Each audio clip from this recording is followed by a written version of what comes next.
మల్లేష్ అనే brother call చేయడం జరిగింది. వాళ్ళ మిసెస్ పేరు వచ్చేసి పావని. తనంటే తనకు చాలా ఇష్టమంట.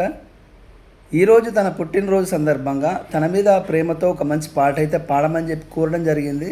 కొద్ది రోజులుగా అయితే చిన్న చిన్న మనస్పర్ధల కారణంగా ఇద్దరు వేరువేరుగా ఉంటున్నారంట.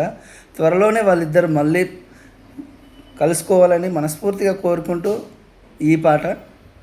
నా సిన్ని సిన్నారివే, నా సిట్టిలో కానివే, నన్నెట్లా మరిసినవే, నా ముద్దుల మురిపానివే, ఓ రంగుల రత్నానివే, నువ్వు ఎందుకు అలిగినవే, నిండు కుండలాగా నిండుకున్నదమ్మ నా గుండె నిండా నీ రూపం, నువ్వెళ్ళిపోయాక ఎండిన చెరువల్లే మారిందే నా ఎద నీ కోసం, ఈ కన్నీళ్ళ కోసమే నా పావని నిన్నే ప్రేమించింది, కడదాకా కలిసుందమే పావని నన్నే కాదనకే, నా సిన్ని సిన్నారివే, నా సిట్టిలో కానివే, నన్నెట్లా మరిసినవే.